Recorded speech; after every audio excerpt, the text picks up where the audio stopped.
She was 8 months pregnant when her billionaire husband beat her into a coma. He told the doctors she fell. He told the media she was mentally unstable. He told the judge she was unfit to raise her own child. And for a while, everyone believed him. But here's what Julian Ashford did not expect. He did not expect her to wake up. He did not expect her brothers to fly across the country with nothing but rage and loyalty. And he definitely did not expect the women he had silenced for years to finally start talking. This is not a story about a victim. This is a story about a woman who lost everything: her freedom, her voice, her newborn baby, and then burned down the empire of the man who tried to erase her. By the end of this story, you will watch a powerful CEO dragged out of a courtroom in handcuffs, destroyed not by lawyers or money, but by the women he underestimated. Value statement. If you have ever felt trapped, silenced, or made to feel crazy by someone who was supposed to love you, this story will remind you of a truth that abusers spend their whole lives trying to hide. Silence protects pain, not peace, and the moment you speak, you become unstoppable. Meaning of the story. This is more than entertainment. This is a mirror for every woman who has been gaslit, isolated, or told she was too emotional to be believed. It is proof that courage is contagious, that sisterhood is survival, and that justice is not given. It is taken. Clare Morgan stood in front of the mirror in a Park Avenue penthouse, one hand resting on her swollen belly, the other gripping the edge of a marble sink so she would not lose her balance.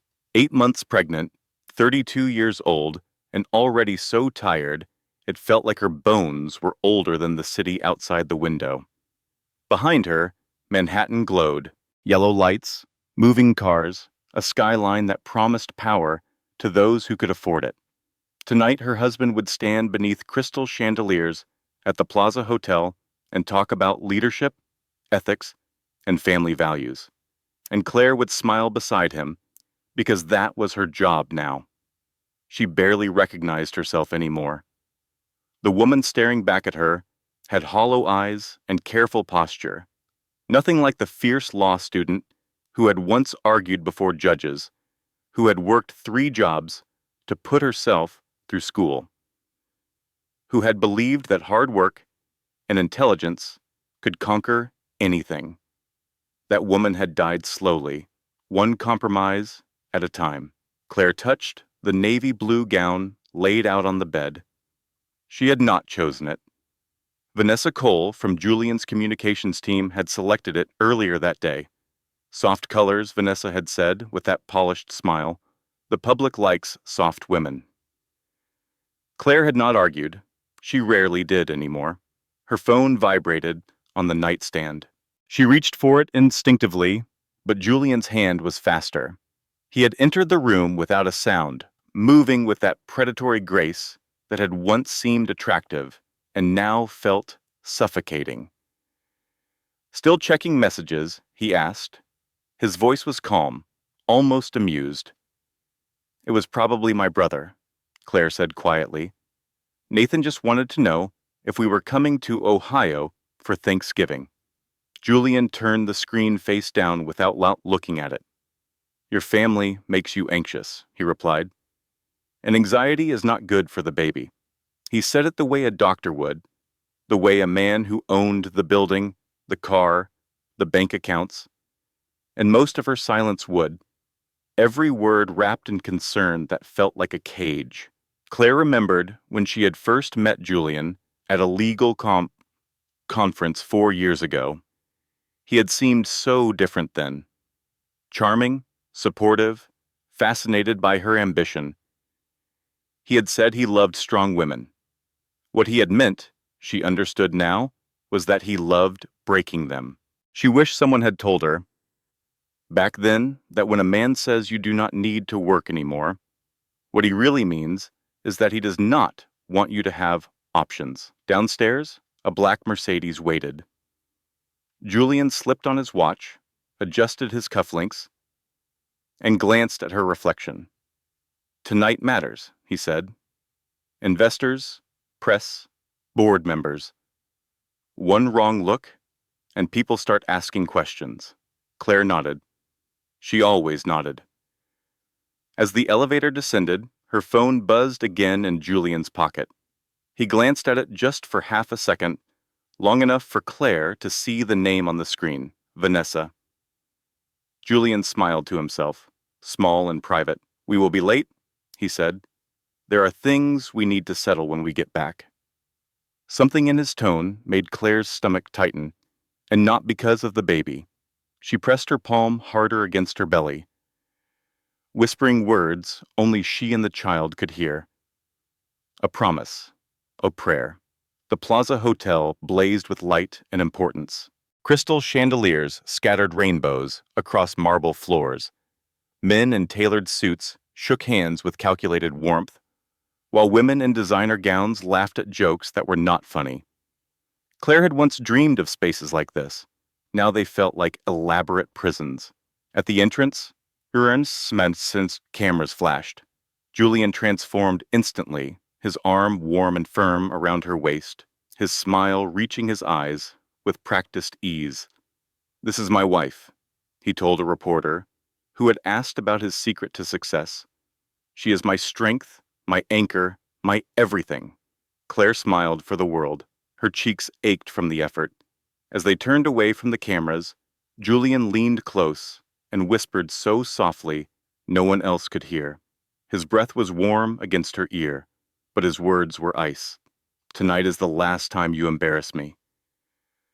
Claire's heart stopped for a moment. She did not know what she had done wrong. She never knew anymore. The rules changed constantly. Invisible tripwires she only discovered after she had already fallen. Inside the ballroom, Julian worked the room like he owned it. Because in many ways, he did.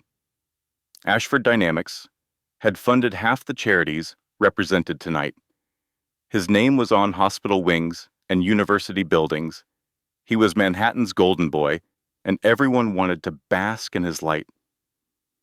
No one looked too closely at the woman beside him, the one with the careful smile and the shadows under her eyes, the one who had stopped speaking unless spoken to. Claire excused herself to use the restroom, and for 3 precious minutes she was alone.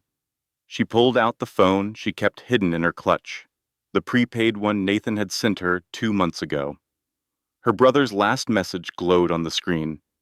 "Are you okay? Question mark. You can come home any time. We will figure it out." Claire's fingers hovered over the keyboard. She had been planning to leave. Slowly, carefully, saving what little money she could access, documenting what she could prove. She was almost ready, almost. She typed back quickly. "After the baby comes, I promise. I have a plan." She deleted the message thread, as she always did, and returned to the ballroom, to the champagne she could not drink, to the husband who watched her every move. The ride back from the plaza was quiet in a way that made Claire's chest ache. Manhattan slid past the tinted windows of the Mercedes, lights smearing into long gold lines that looked almost soft, almost kind. Julian sat beside her, scrolling through emails on his phone. His face was calm again, polished, as if the man who had whispered that threat minutes earlier had never existed. That was what scared Claire most. Not the anger, the control over the anger. The way he could turn it on and off like a faucet. "You barely spoke tonight," Julian said without looking up. "I felt dizzy," Claire replied. "The baby was very active." Julian set down his phone and looked at her. Really looked, the way a scientist examines a specimen. "Dr. Hartland cleared you for the event," he said. "You worry too much, Dr. Hartland." The doctor Julian paid. The doctor who never asked Claire questions unless Julian was in the room. She turned her gaze to the city instead, one hand tightening around the fabric of her dress. The penthouse rose ahead, all glass and steel, beautiful and terrible.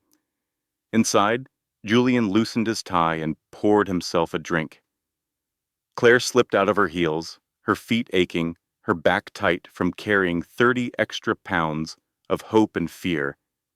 She wanted to go to bed. She wanted to lie down, gentle, and let the night end. Instead, Julian stood between her and the stairs. "You embarrassed me," he said, swirling the amber liquid in his glass. Claire felt her pulse quicken. "I did not say anything wrong. You do not need to speak to embarrass me," Julian replied. His voice was soft, almost gentle. "People notice things. Your face, your posture, that look you get when you think you are invisible. I was tired. The baby has been draining my energy." "Tired women do not get sympathy," Julian said flatly. "They get replaced."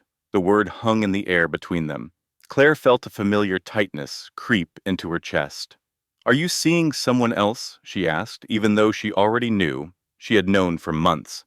Julian laughed softly. "You are pregnant and emotional. Do not start imagining enemies. Vanessa is not imaginary." The glass stopped moving in his hand. Julian set it down slowly on the console table and walked toward her. Not fast, not angry, just controlled. Always controlled. "Vanessa works for me," he said. "She fixes problems. You used to understand that?" "I used to be allowed to think," Claire said. Her voice shook despite her effort to stay calm. That was when Julian's expression changed. Not rage exactly. Something worse. Disappointment. "You are becoming a liability," he said. "And liabilities need to be managed." Claire took a step back, her hand instinctively covering her belly. "Please," she said, "let us talk tomorrow. It is late. The baby needs rest." Julian glanced at the stairs, then back at her. "No," he replied. "We are talking now." What happened next would play in Claire's memory for months afterward, fragmented and sharp like broken glass. Julian's hand closing around her arm, her body twisting, trying to protect her stomach. The wall, then the floor, then a pain so bright it whited out everything else. She remembered thinking, if she just stayed still, maybe the baby would be okay. Julian's voice above her, cold and distant. "You made me do this. You always make me do this." Then darkness. The first thing anyone outside the penthouse heard was the siren. It cut through the quiet streets just before dawn, sharp and urgent, echoing between buildings that had seen everything and cared about nothing. By the time the ambulance doors slammed shut, Claire Morgan was unconscious. Her body still, her hand curled protectively over her stomach, as if instinct alone could finish the job. Her strength no longer could. At the hospital, bright lights replaced darkness. Nurses moved quickly. Orders were called out. Someone asked how far along she was.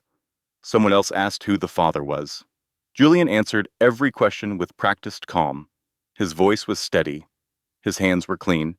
His suit was still perfectly pressed. "She fell," he said, his face arranged into perfect concern. "She has been under a lot of stress. The pregnancy has been difficult, and she has a history of emotional instability." The words went into the chart before anyone questioned them. In the emergency room, a nurse named Layla Jackson prepared an IV line with practiced efficiency. She had been doing this job for 4 years, and she had seen things that would haunt most people. But she was still capable of being haunted herself. She looked at the pregnant woman on the gurney. She looked at the bruises that did not match a fall. She looked at the husband who stood too straight, too composed, too rehearsed. "Mm-hmm, mm-hmm," Layla murmured under her breath. She fell. At midnight. In heels she was not wearing when she came in. She said nothing out loud. Not yet. But she pulled out her personal phone and took 3 photographs when no one was looking, just in case. Dr. Miriam Santos arrived within the hour. At 50 years old, she had seen nearly everything the human body and human cruelty could produce. She had also lived through some of it herself. 15 years married to a surgeon who everyone thought was wonderful. 15 years of explaining bruises to colleagues who did not want to look too closely. She recognized the pattern instantly. Dr. Santos examined Claire's injuries with careful attention, noting the distribution of contusions, the defensive wounds on her forearms, the way her muscles remained rigid even in unconsciousness. This was not a woman who had slipped on stairs. This was a woman who had tried to protect herself. In the hallway outside the treatment room, Julian Ashford spoke quietly into his phone. His tone was low and efficient. Not worried, not shaken, just annoyed. Yes, he said. An accident at home. No, nothing public. Handle it. Vanessa Cole arrived less than an hour later, hair neat, tablet in hand, eyes sharp with calculation. She took in the scene at a glance. The doctors, the glass walls, the machines keeping Claire alive. Is she stable? Vanessa asked. For now, Julian replied. The baby, too. Vanessa exhaled with something that might have been relief, though it was hard to tell with her. Good, she said. Then we control the narrative. By mid-morning, the first statement went out. Vanessa had written it herself, each word chosen with surgical precision. Clare Morgan Ashford, wife of Ashford Dynamics CEO, Julian Ashford, was hospitalized early this morning following a fall at home. Doctors report she is receiving excellent care. The family asks for privacy during this difficult time. Privacy. That word became a shield, a weapon, a wall between the truth and anyone who might seek it. In Ohio, Nathan Morgan read the statement on his cracked phone screen while sitting in his truck outside a manufacturing plant. He had just finished a double shift, his body aching, his mind already turning toward the weekend custody visit with his own kids. He read the statement twice, then a third time, his jaw tightening with each line. A fall. His sister had grown up climbing trees, jumping fences, fixing things with him and their younger brother Caleb. She had worked 3 jobs while putting herself through law school. She did not fall easily. Nathan was already dialing his brother before he finished the thought. Caleb answered on the second ring. His voice was tense, which meant he had already seen the news. I know, Caleb said. I am looking at flights. Nathan started his truck. She did not fall, he said. No, Caleb agreed. She did not. Back in Manhattan, Dr. Miriam Santos stood at the foot of Claire's bed, studying the monitors, the bruising that did not match the story. The tension still locked in her patient's body, even in unconsciousness. She had seen accidents. She had seen fear. This was something else entirely. Julian appeared in the doorway, his expression arranged into perfect husbandly concern. Is there a problem, doctor? Dr. Santos met his eyes. We are monitoring for complications, she said carefully. Given the circumstances. Julian stepped into the room, claiming the space the way men like him always did. I appreciate your attention to my wife, he said. We are all very worried about her. Dr. Santos said nothing. She had learned a long time ago that some men used silence as permission, and she refused to give it. Vanessa appeared beside Julian, smooth and professional. We will need to limit visitors, she said. Claire needs quiet and stability. No one except immediate family. Defined how, Dr. Santos asked. Vanessa smiled, but it did not reach her eyes. Defined by Mr. Ashford, of course. After they left, Dr. Santos pulled Layla aside. I want every piece of documentation on this patient preserved, she said quietly. Every photo, every note, every test result. Nothing gets lost. Layla nodded. She understood. She had been waiting for someone to say it. Is it what I think it is? Layla asked. Dr. Santos looked toward the room where Claire lay surrounded by machines. I think, she said slowly, that woman is going to need all the help she can get. That night, while Manhattan slept and Julian Ashford rehearsed his next public statement, 2 brothers boarded a red-eye flight from Ohio. They did not bring suits or lawyers or press releases. They brought determination, love, and the kind of loyalty that powerful men always underestimated. Nathan stared out the airplane window at the darkness below. Caleb sat beside him, scrolling through everything he could find about Julian Ashford online. "This guy is connected," Caleb said quietly. "Board memberships, charity foundations, political donations. He practically owns half the city." Nathan's jaw tightened. "I do not care if he owns the whole country," he said. "That is our sister." Caleb nodded. "So what is the plan?" Nathan was silent for a long moment. Then he said, "We find the truth, and we make sure everyone sees it." Below them, the lights of cities passed like scattered stars. Ahead, Manhattan waited, glittering and dangerous, holding secrets it had been paid to keep. And in a hospital bed on the Upper East Side, Clare Morgan's fingers twitched against the sheets, reaching for something, fighting for something, even in the darkness of her coma. She was not done yet. Clare woke to the sound of machines, steady beeping, the hiss of oxygen, the distant murmur of voices she did not recognize. Her eyes opened slowly, adjusting to harsh fluorescent light. For a moment, she did not know where she was. Then memory crashed back like a wave, and her hand flew to her stomach. The baby. Where was the baby? A nurse appeared beside her, warm hands gentle on her shoulders.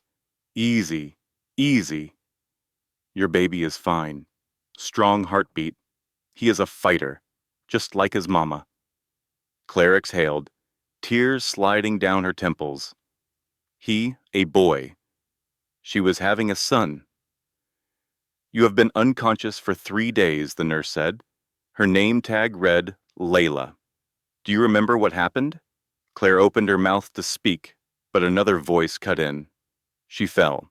Julian stood in the doorway, his expression arranged into perfect relief. "Darling," he said, moving to her bedside with practiced concern. "Thank God you are awake. I have been so worried." He took her hand, and Claire felt her whole body go rigid. His touch, once familiar, now felt like a brand. She looked up at him and saw it clearly. The performance. The calculation behind his eyes. Layla stepped back, but she did not leave. She stood near the door, watching. "The doctors say you need rest," Julian continued, squeezing her hand just slightly too hard. "No stress, no visitors, nothing that might upset you or the baby." Claire understood the threat beneath the words. She had become fluent in his language of control. "My brothers?" she whispered. "Have they called?" Julian's smile flickered. "Your family has been notified," he said. "But we both know how overwhelming they can be. Dr. Hartland agrees that what you need right now is peace and quiet." Claire wanted to scream. She wanted to tell Lila, tell the doctors, tell anyone who would listen what had really happened. But Julian's hand on hers was a reminder of what he was capable of, and fear locked the words in her throat. After Julian left to make phone calls, Layla returned with a cup of ice chips. "You have brothers?" she asked, keeping her voice casual. Claire nodded slightly. "Two? Nathan and Caleb. They live in Ohio." Layla glanced at the door, then leaned closer. "If you wanted someone to get a message to them," she said quietly, "I know people who could help." Claire's eyes filled with tears. She barely knew this woman, but she recognized something in her face. Understanding. Belief. "Why?" Claire whispered. "Why would you help me?" Layla was quiet for a moment. "Because my mother needed help once," she said finally, "and nobody gave it to her. Now, what do you want me to tell your brothers?" That afternoon, an unknown number texted Nathan's phone. "Your sister is awake. Room 412. Come to the service entrance after 8 tonight. Bring your brother. Tell no one." Nathan showed the message to Caleb in their motel room. "This could be a trap," Caleb said. Nathan grabbed his jacket. "Or it could be our only chance." They arrived at the hospital at 8:15, entering through a loading dock where Layla waited with 2 visitor badges and an expression that said she was risking everything. 10 minutes, she said. That is all I can give you before security rotates. 4th floor, end of the hall. Nathan stopped. Why are you helping us? Layla met his eyes. Because that man is lying, she said, and somebody needs to stop him. Claire was alone when her brothers appeared in the doorway. For a moment, no one moved. Then Nathan crossed the room in 3 strides and took her hand, gentle, as if she might break. Hey, Ev, he said, using the childhood nickname that suddenly made Claire feel like crying. Caleb stood at the foot of the bed, his face pale. His eyes moved over her visible injuries, the bruises on her arms, the swelling along her jaw. What did he do to you? He asked, his voice shaking with barely controlled rage. Claire looked at both of them. The brothers who had taught her to ride a bike, who had threatened every boyfriend she had ever brought home, who had cried at her wedding, because they were happy she had found love. She had been so ashamed to tell them the truth, so convinced that she should have seen it sooner, should have left earlier, should have been smarter. But looking at their faces now, she saw no judgment, only love, only fury on her behalf. He did not push me, she whispered. He hit me. He has been hurting me for years. But this time, she touched her stomach. This time I thought he was going to kill us both. Nathan's whole body tensed. Caleb pulled out his phone, already thinking 3 steps ahead. We need evidence, Caleb said. Documentation. Something that proves this was not an accident. There are security cameras in the penthouse. House, Claire said. The building has footage of everything. Nathan nodded. Then we find the footage. But even as he said it, Claire felt hope drain away. Julian was already 10 steps ahead. He had money, lawyers, connections, an entire machine built to protect him. He will destroy it, she said, if he has not already. He destroys everything that threatens him. Nathan squeezed her hand. Then we will find another way. They were interrupted by the door opening. Layla appeared, her face urgent. Time is up, she whispered. Security is coming. Nathan leaned down and kissed Claire's forehead. We are not leaving the city, he said. Whatever happens, we are here. You are not alone anymore. After they left, Claire lay in the darkness, listening to the machines that monitored her baby's heartbeat. Strong and steady. A fighter. She made herself a promise in that moment. Whatever Julian threw at her, whatever obstacles appeared, she would survive. For her son, for herself. She did not know yet that the real fight had not even begun. The next morning brought disaster. Claire woke to find Julian standing over her bed with 2 other people. One was Dr. Hartland, the physician he paid. The other was a woman in a gray suit with a legal pad. This is Patricia Vance, Julian said, from the hospital's legal department. She has some questions about your condition. Claire's stomach dropped. What kind of questions? The woman in gray smiled without warmth. We have received some concerning information about your mental state, Mrs. Ashford. Your husband has provided documentation suggesting you may be a danger to yourself and your unborn child. Claire stared at her. What documentation? Julian produced a folder. Inside were pages that made Claire's blood run cold. A journal she had never written, filled with entries about wanting to end her pregnancy. Prescription records for medications she had never taken. A psychological evaluation from a doctor she had never seen, concluding that she was delusional and suicidal. This is not real, Claire said, her voice rising. I never wrote this. I never took these medications. This is fabricated. Julian shook his head sadly. You see, he said to the legal woman, this is what I was afraid of. She cannot even recognize her own writing. The legal woman made a note. Given the circumstances, she said, we believe it would be best for Mrs. Ashford to be transferred to a psychiatric facility for evaluation. Claire felt the walls closing in. No, she said. No, you cannot do this. Julian leaned close, vocal, his voice soft enough that only she could hear. I told you, he whispered. Liabilities get managed. Before Claire could respond, the door burst open. A woman strode in, heels clicking on the floor, her presence commanding immediate attention. My name is Helen Price, she announced. I am Mrs. Ashford's attorney. And whatever you are about to do, I suggest you stop immediately. Julian's composure flickered for just a moment. Who sent for you? I did, said another voice. Dr. Miriam Santos stepped into the room behind Helen. As this patient's attending physician, I have serious concerns about the validity of the documentation being presented, and I have requested an independent psychiatric evaluation. The legal woman looked uncertain. Mr. Ashford, she said, if there is a dispute about the patient's mental state, we cannot proceed with transfer until it is resolved. Julian's mask of concern hardened into something colder. This is not over, he said quietly. Then he left, and Claire finally let herself breathe. Helen Price moved to her bedside, her expression fierce and focused. I specialize in domestic violence cases, she said. I know what you are going through, and I want you to know that you are not crazy, you are not alone, and we are going to fight this. Claire wanted to believe her, but she had seen what Julian could do, the resources he could bring to bear, the lies he could make true. How did you find me? She asked. A nurse contacted me, Helen said, and your brother has been making calls all over the city. He is not exactly subtle, but his determination is impressive.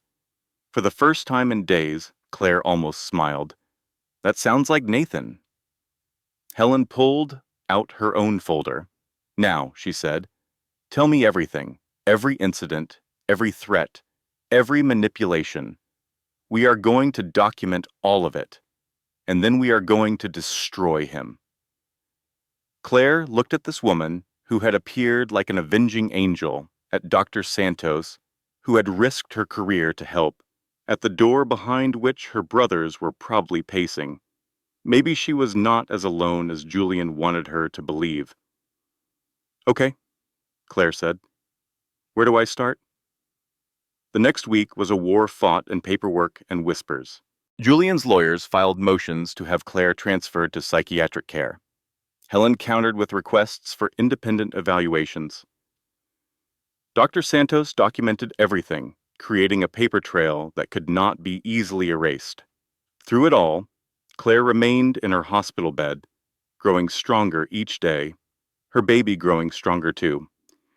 The monitor showed a healthy heartbeat, a boy preparing to enter a world his mother was fighting to make safe. Nathan and Caleb worked from a cheap motel room in Queens.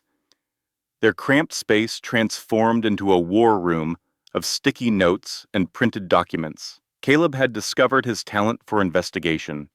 Years of driving Uber in Columbus had taught him to observe, to remember, to put together pieces that other people missed. He spent hours online, tracking down former employees of Ashford Dynamics, searching for anyone who might have seen something. I have listened to approximately 47 episodes of Crime Junkie, he told Nathan one evening, spreading printouts across both beds. I know how to do surveillance. Nathan looked up from his phone. You drive an Uber. Exactly, Caleb replied. I am invisible. Nobody pays attention to the driver. Their break came from an unexpected source. Aaron Blake was 24 years old and worked the overnight shift in hospital security. He had been on duty the night Claire arrived, and he had seen things that did not add up. The official story said Claire fell at her penthouse and emergency services were called immediately, but Aaron had pulled the building's entrance logs. Julian Ashford had arrived at the hospital 45 minutes after Claire was admitted. He had not ridden in the ambulance. He had not been there when she arrived. Where had he been during those 45 minutes? Aaron did not know, but he knew something else. The morning after Claire's admission, he had received a call from his supervisor. There is some footage from the Ashford building that needs to be archived, the supervisor had said. Security companies sent it over by mistake. Just delete it and do not ask questions. Aaron had deleted it. But first, out of instinct, out of the paranoia his father had instilled in him, he had made a copy. He carried that copy on a flash drive in his pocket for a week, trying to decide what to do. Then he saw the news story about the two brothers from Ohio who were demanding an investigation into their sister's injuries. He found Caleb in the hospital parking garage.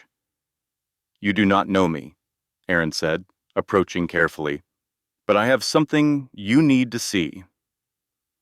Caleb looked at the flash drive in Aaron's hand. "What is it? The truth?" Aaron said, "or at least part of it." The footage was grainy, but clear enough. It showed the hallway outside Julian and Claire's penthouse. A timestamp in the corner marked 11:42 p.m. In the frame, Julian's shadow loomed large. Claire's silhouette backed away, hands raised. Then Julian moved forward, and Claire stumbled backward, one arm swinging up to protect her stomach. The camera angle did not show the impact itself, but it showed enough. Claire's body hitting something hard. Julian standing over her, still for a long moment, before finally reaching for his phone. He waited, Nathan said, his voice barely controlled. He hit her, and then he waited. At least 9 minutes before he called for help, Caleb confirmed, maybe deciding what story to tell. "We need to get this to Helen," Nathan said. But they were not the only ones looking for the footage. The next morning, Aaron Blake arrived at work to find his locker empty. His supervisor called him into the office. "There has been a complaint about unauthorized file access," the supervisor said. "We are going to need you to hand over any personal storage devices you have brought onto the premises." Aaron felt his stomach drop. The flash drive was in his pocket. He had made a second copy and given it to Caleb, but the original was still with him. "I do not know what you mean," Aaron said. His supervisor leaned forward. "Son, some very important people are asking questions. I suggest you cooperate before this becomes a bigger problem."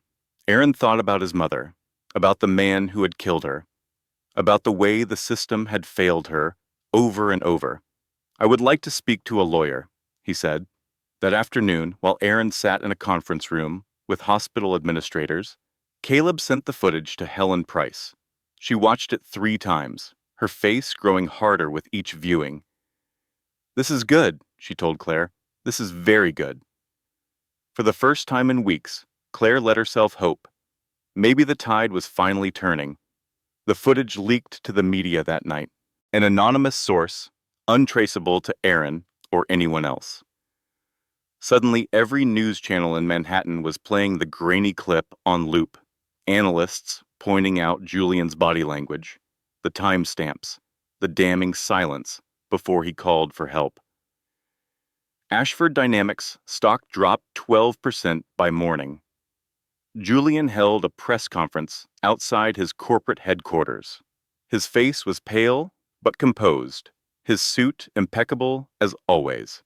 "I am deeply hurt by these accusations," he said into a cluster of microphones. "My wife is unwell. She has struggled with mental health issues throughout our marriage.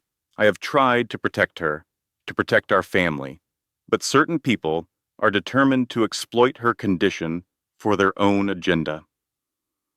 A reporter shouted a question about the footage.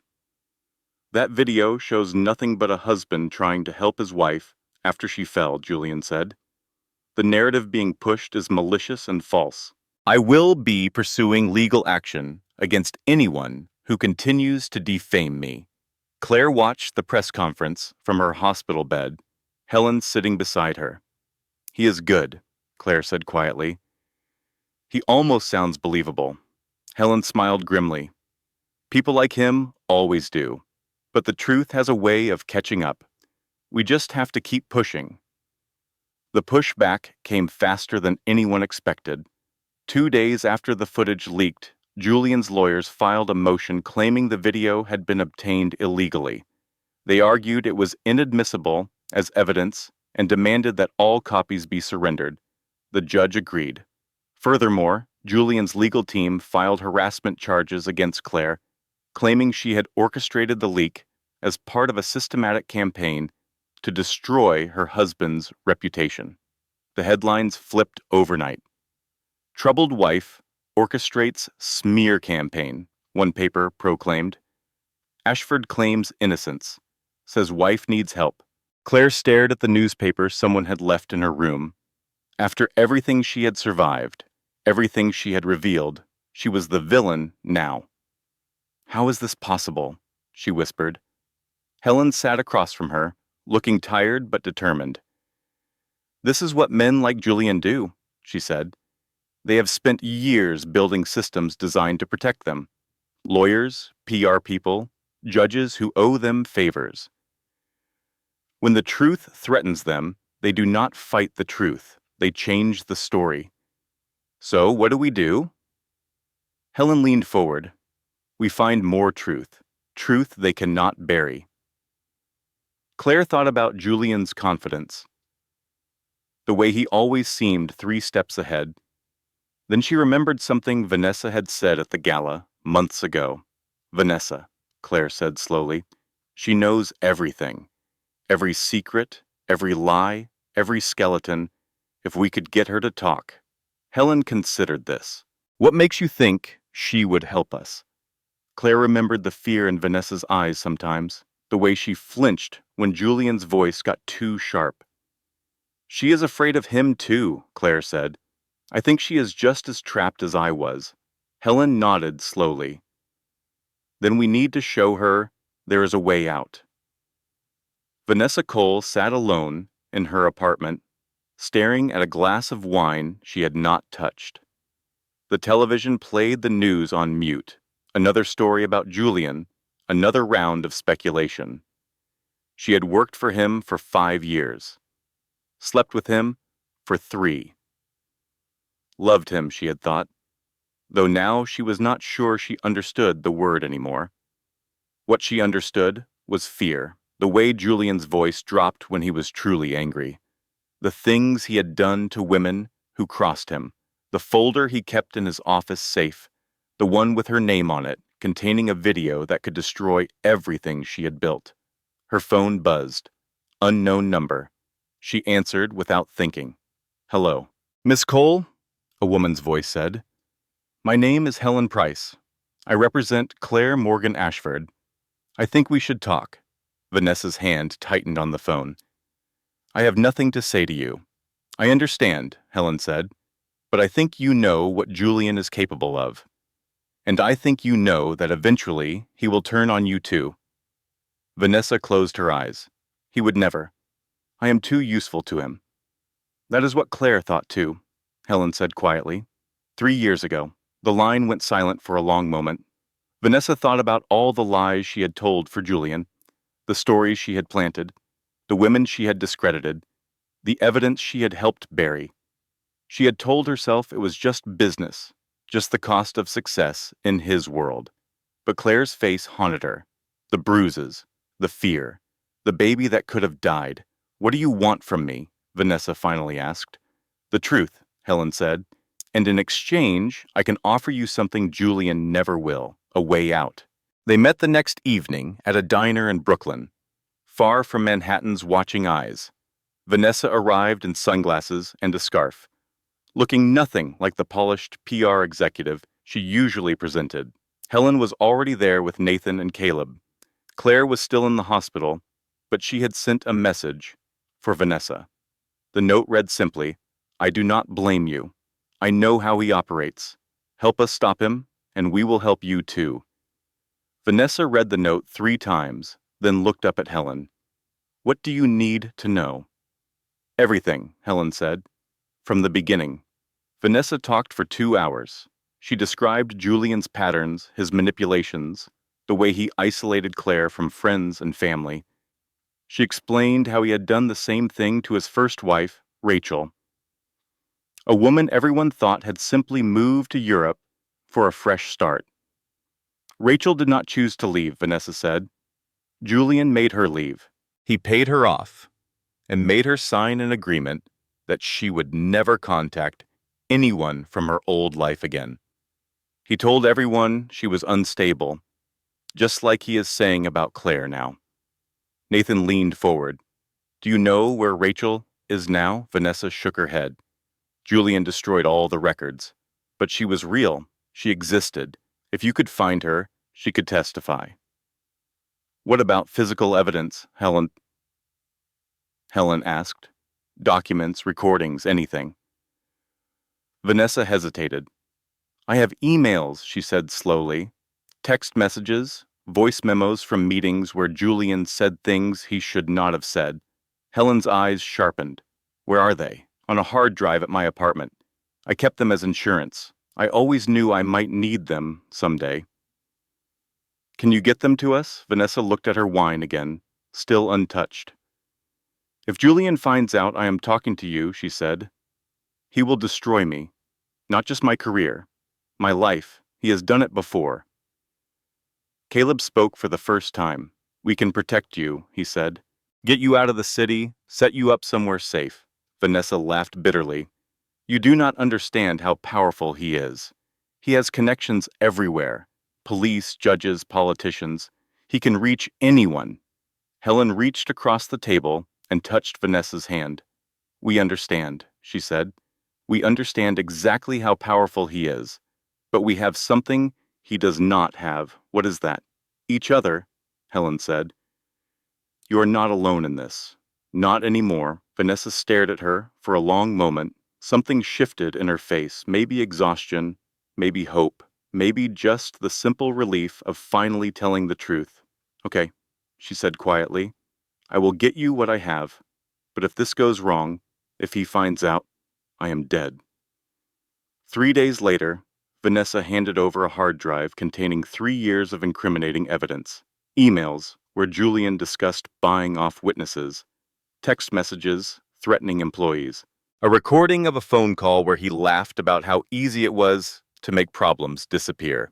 "This is enough to bury him," Helen said, reviewing the files. "With the footage, with Claire's testimony, with all of this, he is finished." Claire allowed herself to believe it. Finally, after months of terror, the end was in sight. The press conference was scheduled for Monday morning. Vanessa would appear alongside Claire, presenting the evidence to the world. Helen had arranged security, prepared statements, coordinated with journalists she trusted. Sunday night, Claire slept peacefully for the first time in months. Her baby kicked, strong and insistent, as if he too could feel that freedom was coming. She woke at 3 in the morning to Helen's phone call. "Something has happened," Helen said. Her voice was strange, hollow. "You need to turn on the news." Claire reached for the remote with shaking hands. The screen flickered to life. "Breaking news," the anchor said. Vanessa Cole, Public Relations Director for Ashford Dynamics, was found dead in her apartment this evening. Police are investigating, but preliminary reports suggest suicide. The room spun around Claire. "No," she whispered. "No, no, no." The report continued. A note was found at the scene. According to sources, it blamed Clare Morgan Ashford for destroying Miss Cole's life and manipulating her into false accusations against her employer. Claire stared at the screen. She could not breathe, could not think. "He killed her," she said. "Julian killed her and made it look like I am responsible." Helen's voice on the phone was tight with fury. "We do not know that for certain." "Yes, we do," Claire said. "We know exactly who did this." Across the city, Julian Ashford sat in his penthouse, watching the same news report. His face was calm. His hands were steady. On the table beside him sat a bottle of expensive scotch and a single photograph. Vanessa, smiling at some corporate event, looking beautiful and useful and controllable. He raised his glass in a silent toast. "One down," he murmured to himself. "Now for the rest." The week after Vanessa's death was the darkest of Claire's life. The police questioned her for hours. Julian's lawyers demanded she be charged as an accessory. The media, which had briefly turned sympathetic, now treated her as a suspect. Grieving CEO fears for safety, the headline screamed. Did troubled wife drive whistleblower to suicide? Claire wanted to fight. She wanted to scream the truth from every rooftop in Manhattan. But the evidence Vanessa had promised was gone. The hard drive had been in her apartment, and now her apartment was a crime scene controlled by investigators who seemed more interested in building a case against Claire than finding the truth. Nathan refused to give up. He spent every waking hour searching for something, anything that could help. That was his first mistake. Julian had been watching the brothers since they arrived in Manhattan. He knew their routines, their weaknesses, their breaking points. Nathan's temper was legendary in their Ohio hometown. A useful fact that Julian's people had uncovered within days. It happened outside the courthouse after yet another hearing that went nowhere. A man bumped into Nathan on the steps, hard enough to spill coffee down his shirt. Watch where you are going, the man snarled, getting in Nathan's face. What is the matter with you? Nathan tried to walk away. He really did. But the man followed, pushing, taunting, saying things about Claire that no brother could ignore. The punch was captured on 3 different cell phones, Nathan's fist connecting with the man's jaw. The man falling dramatically, clutching his face. Within an hour, Nathan was in handcuffs. The charge was assault. The bail was set at $50,000, more than Nathan had ever seen in his life. Caleb visited him in holding, his face gray with exhaustion. This was a setup, he said. That guy provoked you on purpose. Nathan stared at the concrete floor. I know, he said, and I fell for it anyway. From a distance, Julian's lawyer sent a statement to the press. This violent attack proves what we have been saying all along. The Morgan family is unstable and dangerous. We pray for the victim's recovery. Claire received the news in her hospital room. Helen delivered it as gently as possible, but there was no gentle way to say that her brother was in jail and her last ally outside the legal system had been neutralized. We can post bail, Helen said, but it will take time. And it takes him off the board at exactly the wrong moment. Claire nodded numbly.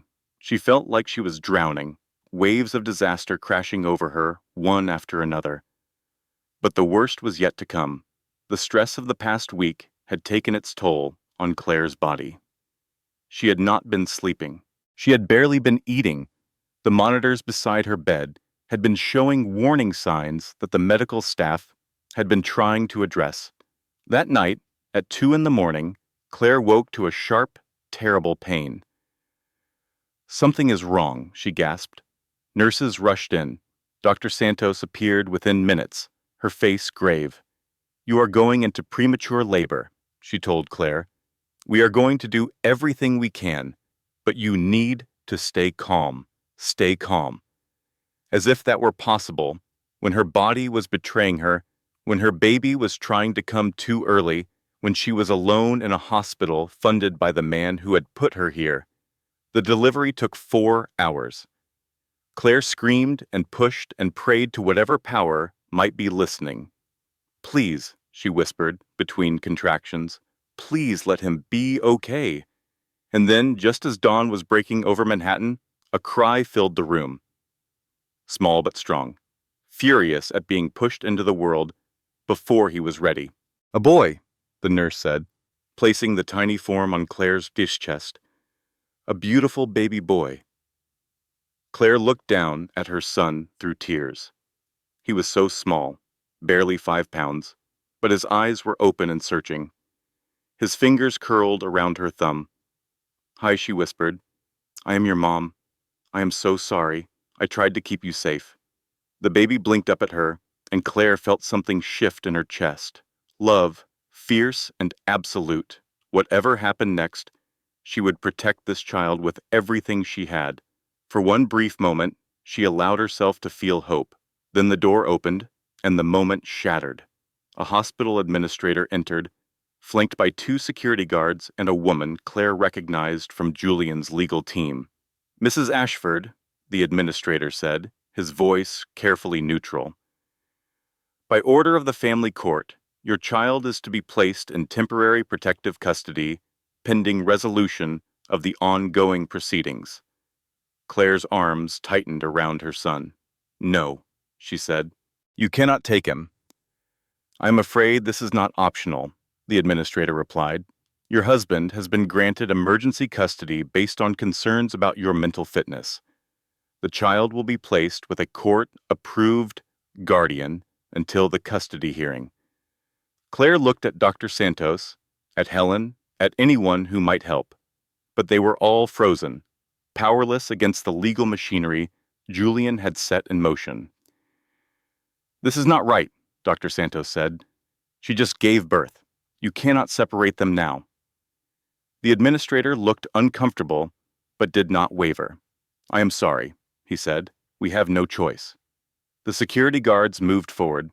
Claire tried to fight, tried to hold on, but her body was exhausted from hours of labor. The legal woman gently, firmly, took the baby from her arms. "No," Claire screamed. "Please! He is my son. You cannot do this." But they could, and they did. The last thing Claire saw before they sedated her was her son's face disappearing through the doorway. His eyes were still open, still searching for her. She screamed until the drugs pulled her under, and in the darkness she made a vow. She would get him back, no matter what it took, no matter who she had to destroy. This was not over. Claire woke alone in an empty room. No baby, no monitors showing his heartbeat, just silence and the ache in her body and the hollow space where her son should have been. For a long time, she did not move. She stared at the ceiling and felt the weight of everything pressing down on her. Vanessa dead, Nathan in jail, her baby taken, every ally destroyed, every path blocked. Julian had won. He had finally, completely won. The thought settled into her chest like poison. She closed her eyes and let herself feel it, the despair, the rage, the crushing unfairness of it all. But underneath that darkness, something else stirred, a small voice, stubborn and fierce. "Get up." Claire opened her eyes. She had spent 4 years being quiet, being good, being the wife Julian wanted her to be. She had sacrificed her career, her friendships, her sense of self, all to avoid making him angry. And where had it gotten her? A hospital bed, an empty nursery, and a husband who thought he had finally silenced her. No more. Claire pulled herself upright, ignoring the pain that shot through her body. She reached for her phone, the prepaid one Nathan had given her months ago, the one Julian did not know about. Caleb answered on the first ring. "Claire?" His voice was ragged with exhaustion. "Are you okay? They told me what happened about the baby. I am so sorry." "I need you to listen to me," Claire said. Her voice was different now, harder, clearer. "I am done being careful. I am done playing by his rules. We are going to destroy him, and I do not care what it takes." There was a pause. Then Caleb said, "Tell me what you need. First, we get Nathan out of jail. Use whatever money you can find. Sell my jewelry if you have to. Helen knows a bondsman. Already working on it. The women at the shelter pooled some money. We should have him out by morning." Claire felt a surge of gratitude for these strangers who had helped even though they had nothing to gain. "Second," she continued, "I need you to find Rachel Whitmore, Julian's first wife. Vanessa said he paid her off and made her disappear. But she is out there somewhere, and she knows what he did." "I have been looking," Caleb said. "It is like she does not exist anymore. New name, new city, nothing. Then look harder. Check property records, marriage licenses, anything from before she disappeared. Someone that afraid does not vanish completely." They leave traces. What about you? Caleb asked. What are you going to do? Claire smiled grimly. I am going to remember that I used to be a lawyer, she said, and I am going to start building our case. The next few days were a blur of activity. Nathan was released on bail, subdued but determined. He joined Caleb in the search for Rachel, while Claire worked with Helen on legal strategy. Dr. Santos visited Claire's room every morning, providing updates on the baby, who was in the hospital nursery under court supervision. He is healthy, Dr. Santos reported, growing stronger every day. They are taking good care of him. But he does not know his mother, Claire said quietly. He is alone, and he does not know why. Dr. Santos sat down beside her. You will get him back, she said. I have seen a lot of cases in my career. I have seen powerful men destroy families and walk away without consequences. But I have also seen women like you. Women who refuse to break. I do not feel strong, Claire admitted. I feel like I'm barely holding on. Dr. Santos took her hand. That is what strength looks like, she said, holding on when everything tells you to let go. The breakthrough came on a Tuesday morning. Caleb had been searching property records for 3 days straight, looking for any trace of Rachel Whitmore. He had found nothing under that name, nothing under her maiden name, nothing in any of the places Julian's people had claimed she moved to. Then he tried something different. Instead of searching for Rachel, he searched for the property Julian had given her as part of the settlement. A small house in Vermont that Vanessa had mentioned once, almost in passing. The house had been sold 8 years ago to a woman named Rebecca Walsh. Caleb ran the name and found nothing. Another dead end. But then he noticed something. The house had been sold again, 2 years later, to a different buyer, and that buyer had listed a forwarding address in Maine. It took another day to track the trail, but eventually Caleb found her. Not Rachel Whitmore or Rebecca Walsh, but Rachel Bennett, living in a small coastal town under the name she had used before her first marriage. She had been hiding for 8 years, running from the same man who was now trying to destroy Clare. Nathan drove to Maine alone. He did not call ahead. He was afraid that if Rachel knew someone was coming, she would disappear again. The house was modest, well-maintained, surrounded by trees. Nathan parked at the end of the driveway and walked up slowly, giving her time to see him coming. A woman appeared in the doorway, early 40s, blonde hair, tired eyes that went wide with fear when she saw him. I am not here to hurt you, Nathan said quickly, raising his hands. My name is Nathan Morgan. My sister is Claire. She is married to Julian Ashford. The fear in Rachel's eyes shifted to something else. Recognition. Understanding. He found me, she whispered. No, Nathan said. He does not know I am here, but my sister needs your help. He has taken her baby. He has destroyed her life, and you are the only one who can stop him. Rachel stood frozen for a long moment. Behind her, Nathan could see a living room full of books, a cat sleeping on a windowsill, the quiet life she had built after escaping Julian's world.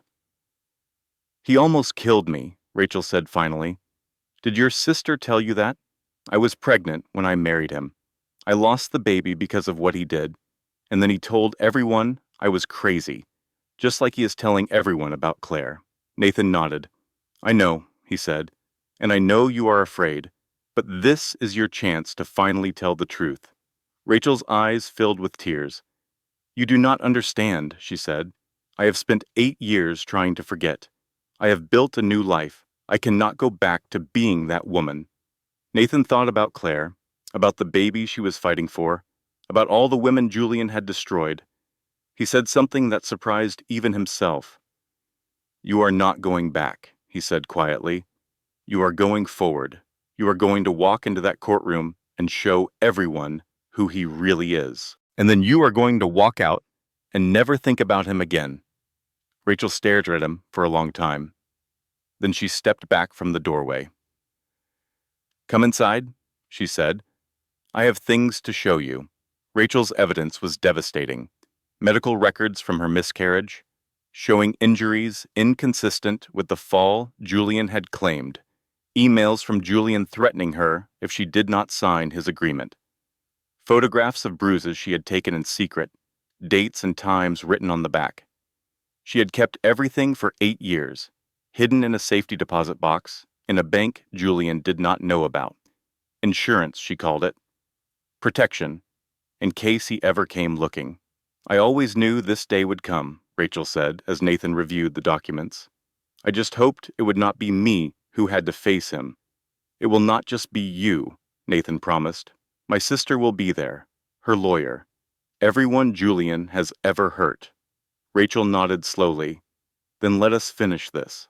Back in Manhattan, Claire was preparing for her own battle. Helen had found a sympathetic judge willing to hear an emergency motion. If they could present enough evidence of Julian's history of abuse, they might be able to get the custody order reversed and Claire's baby returned. But they needed more than Rachel's testimony. They needed something that proved Julian's current crimes, not just his past ones. That was when the unexpected ally appeared. Eleanor Ashford arrived at Claire's hospital room, unannounced, wearing a black dress and an expression that suggested she had not slept in days. Claire stared at her mother-in-law in shock. They had barely spoken during her marriage to Julian. Eleanor was a distant presence at holidays, a signature on birthday cards, a woman who seemed to exist in a separate world from her son's cruelty. "I know what you must think of me," Eleanor said, sitting down without being invited. "You probably believe I did not know, that I turned a blind eye like everyone else." Claire said nothing. Eleanor looked at her hands. "I knew," she said quietly. "I have always known what Julian is, what his father made him. I watched it happen, and I said nothing, because I was a coward." "Why are you here now?" Claire asked. "Because of the baby," Eleanor said. Her voice cracked. "My grandson. Julian called me yesterday to brag about how he had won. He said he was going to raise the child properly, teach him to be a real Ashford." Claire felt sick. Eleanor met her eyes. "I will not let that happen," she said. "That child deserves better than what Julian had, better than this family's legacy." She reached into her purse and pulled out a thick folder. "My husband covered up Julian's first crime," Eleanor continued. "He was 18, a girl at his college. Richard paid her family, paid the school, made it disappear. I found the records after Richard died. I have been keeping them ever since." Claire took the folder with trembling hands. Inside were documents that made Julian's recent crimes look almost minor. Proof of a sexual assault, proof of bribery, proof of a father teaching his son that money could make anything go away. "Why did you not come forward before?" Claire asked. Eleanor's face crumpled. "Because I was afraid," she said. "Because he is my son. Because I told myself that he had changed, that the women were lying, that it was not as bad as it seemed." She wiped her eyes. "But it was," she continued. "It was exactly as bad as it seemed. And I let it happen. I let him hurt you, hurt Rachel, hurt God knows how many others." She looked at Claire directly. "I cannot undo what I allowed, but I can help you stop him from doing it again." That night, the team assembled in Helen's office, Claire still weak from childbirth but refusing to rest. Nathan and Caleb, exhausted but alert. Rachel quiet and determined. Eleanor, looking older than her years but resolute. And then, just as Helen was about to begin, one more person arrived. Layla, the nurse who had first helped Claire, appeared in the doorway. She was not alone. "I found something," Layla said. Or rather, someone found me. Behind her stood Aaron Blake, the security technician who had copied the original footage. He looked nervous but determined. "I got fired," Aaron said. "They accused me of stealing and escorted me out of the building. But before I left, I made another copy of the footage. The complete footage. Not just the clip that got leaked." He held up a flash drive. There is more, he said. 9 minutes that nobody has seen. It shows exactly what happened. And it shows Julian standing over Claire's body, not calling for help. Helen took the drive carefully. How do we know this is authentic? She asked. Because I was there, Aaron said. I saw it happen on the monitors that night. I saw him hurt her, and I saw him wait. His voice shook. My mother was killed by my stepfather, he continued. The police said she fell too. No one believed me. No one investigated. I was 12 years old, and I had to bury my mother knowing that her killer was walking free. He looked at Claire. I am not letting that happen again, he said. Not to you, not to your son. The room was silent for a moment. Then Claire stood up and crossed to Aaron. She took his hand. Thank you, she said simply. Helen gathered the team's attention. We have Rachel's testimony about Julian's first marriage, she said, laying out the evidence. We have Eleanor's documents about his earlier crimes. We have Aaron's complete footage. And we have Claire's own account of years of abuse. She looked around the room. Tomorrow, we go to court, and we end this. The courtroom was packed. Word had spread through Manhattan's legal community that something significant was happening in the Ashford custody case. Reporters filled the back rows. Former colleagues of Julian's sat in clusters, whispering behind their hands. Julian himself arrived in a perfectly tailored suit, his lawyers forming a protective wall around him. He glanced at Claire across the room and smiled, the confident smile of a man who had never truly lost anything in his life. Claire met his eyes and did not look away. She was no longer the woman he had married. She was no longer afraid. The judge called the court to order. Helen stood and began to present their case. She started with the facts of Claire's hospitalization, the inconsistencies in Julian's story, the footage that showed a very different version of events than the one Julian had told police. Julian's lawyers objected repeatedly, but the judge allowed the evidence. When the complete footage played on the courtroom screen, showing Julian standing over Claire's body for nearly 10 minutes before calling for help, the room went completely silent. Then came Rachel. She walked to the witness stand with her head held high, though Claire could see her hands shaking. She had spent 8 years hiding from this man, this moment. Now she was facing it, head on. Rachel described her marriage to Julian in quiet, devastating detail. The isolation, the manipulation, the violence that had cost her a pregnancy and nearly cost her life. She produced her evidence, medical records and photographs, and watched as the judge's expression hardened. Julian's lawyers tried to discredit her, calling her unstable, claiming she had fabricated everything for money. But Rachel held firm. He told you I was crazy, did he not? She said, looking directly at Julian. That is what he tells everyone. It is easier than admitting what he does. Then came Eleanor.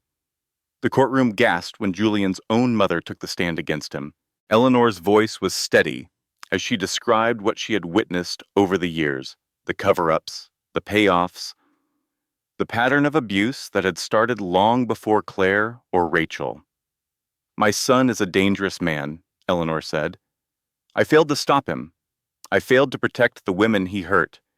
But I will not fail this child. My grandson deserves to grow up free of this family's poison.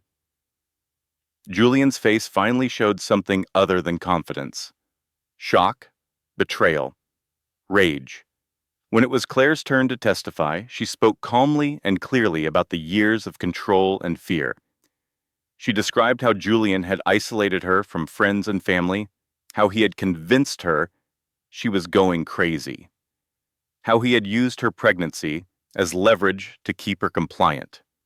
But the most damaging testimony came from an unexpected source. Dr. Miriam Santos took the stand and presented the medical evidence she had gathered.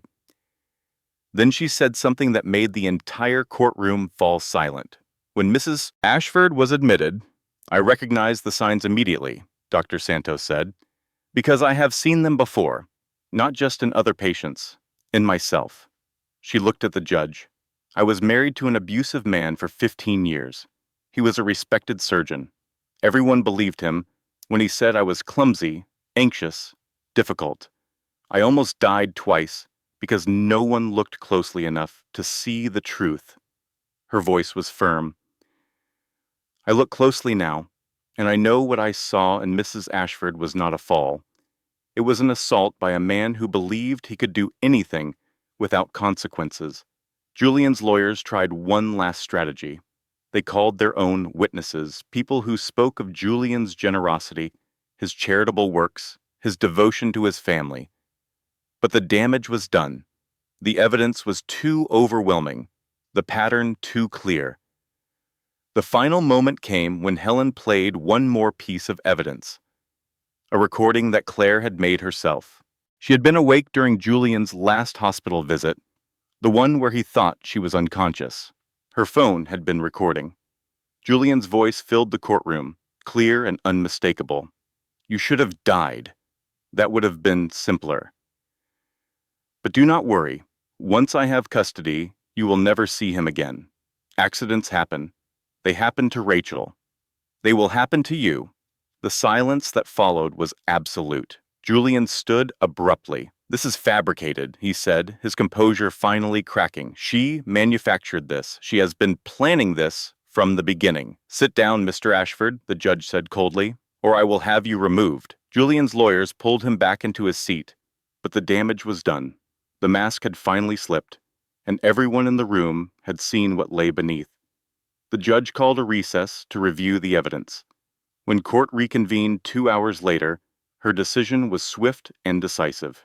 "Based on the overwhelming evidence presented today," the judge began, "I am reversing the emergency custody order and granting full custody to Mrs. Morgan." Claire felt tears streaming down her face. "Furthermore," the judge continued, "I am issuing a permanent restraining order against Mr. Ashford. He is prohibited from any contact with his wife or child. I am also referring this case to the district attorney for criminal investigation." She looked at Julian with unconcealed disgust. "You have spent your life believing that money and power place you above the law. Today you have learned otherwise. This court is adjourned." Julian was led away in handcuffs minutes later, charged with assault, witness tampering, and obstruction of justice. His bail was denied. As he passed Claire, he tried to say something, but the words died in his throat. For once in his life, he had nothing left. Claire did not watch him go. She was already walking toward the door that led to her son. The nursery was quiet when Claire entered. Soft light, gentle music, the smell of baby powder, and new beginnings. Her son lay in a small bassinet, awake and alert, his eyes searching the ceiling for something interesting. When Claire appeared above him, his face changed. Recognition, relief. "Home, Hama," Claire whispered, lifting him carefully. "I am here. I am so sorry I was gone." The baby made a small sound, something between a sigh and a complaint, then settled against her chest. His fingers curled around a strand of her hair. Behind her, the door opened again. Nathan and Caleb entered, followed by Helen, Dr. Santos, Layla, Aaron, Rachel, and Eleanor. The people who had helped her survive. Her family, not by blood, but by choice. "He is beautiful," Rachel said softly. "He looks like his mother," Nathan added. "Poor kid." Claire laughed through her tears. It was the first time she had laughed in months. 3 months later, Claire stood in a different courtroom, not as a defendant this time, as an attorney. She had joined Helen's firm, specializing in domestic violence cases. The work was hard, the hours brutal, but every client she helped felt like a victory over everything she had survived. Her first case was a young mother named Maria. Her husband was a police officer. No one believed her when she said he was hurting her. "Tell me everything," Claire said, leaning forward across the table. "I believe you." Maria started to cry. No one has ever said that to me before. Claire took her hand. I know, she said. I know exactly how that feels, but you are not alone anymore. At home, things were different too. Claire had moved to a modest apartment in Brooklyn, far from Park Avenue and bad memories. Her brothers visited often. Nathan was fighting his own custody battle now, using everything they had learned to reclaim time with his kids. Julian was awaiting trial. His assets were frozen. His company had removed him. His mother had publicly disowned him. The man who had once controlled everything now controlled nothing. But Claire did not spend much time thinking about him. She had better things to focus on. Her son was growing fast, laughing now, reaching for everything within range. He had her eyes and her stubbornness, and absolutely no interest in sleeping through the night. She named him Marcus, after a philosopher Helen had quoted once. You have power over your mind, not outside events. Realize this, and you will find strength. Claire understood that now. The strength to survive had never come from Julian or the systems that protected him. It had come from within herself, from the people who stood beside her, from the simple refusal to give up. One evening, as Claire was putting Marcus to bed, her doorbell rang. She was not expecting anyone. She opened the door to find a young woman on her steps, early 20s, dark hair, a bruise poorly hidden beneath makeup. She held a baby wrapped in a worn blanket. Are you Claire Morgan? The woman asked. Her voice was barely above a whisper. Someone at the shelter told me. You help people like me. Claire looked at the stranger, saw the fear in her eyes, the desperation, the tiny spark of hope that she was trying not to let die. She thought about everything she had survived. The penthouse, the hospital, the courtroom, the moment they had taken her son from her arms, the moment she had gotten him back. She thought about all the women still trapped in golden cages, still believing the lies they had been told, still waiting for someone to believe them. Come in, Claire said, stepping back from the door. You are safe now. The woman hesitated, then crossed the threshold. Claire closed the door behind her and led her to the couch. Tell me everything, Claire said, from the beginning. As the woman started to speak, haltingly at first, then faster, Claire felt something settle in her chest. Not peace exactly. Purpose. Julian had wanted to erase her.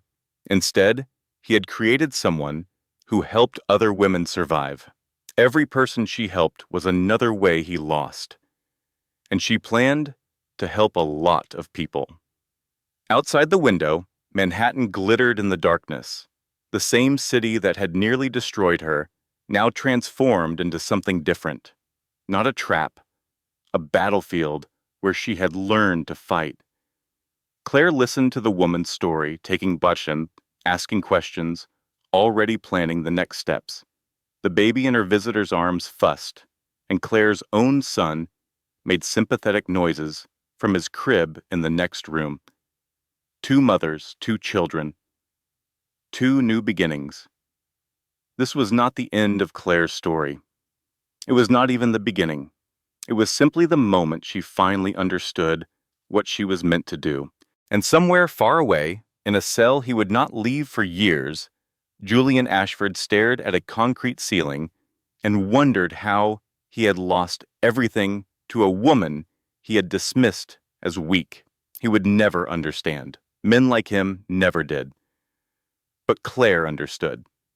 She had learned the truth that powerful men spend their whole lives denying. Silence protects pain, not peace. Strength is not measured by control, but by the courage to break free. And every woman who survives becomes a beacon for those still finding their way out of the dark. She was not done yet. She was just getting started. If this story speaks to you, stay until the end. And if you know someone who needs to hear this message today, share it with them. Sometimes a single story can change a life. Hit subscribe and turn on notifications so you never miss content that heals, empowers, and reminds you of your worth. Now, let us begin. Closing statement. This content was carefully researched, crafted, and manually edited by our team to deliver meaningful stories with real emotional value. Every word was chosen to inspire, to heal, and to remind you that you are never alone. Thank you for being part of this community.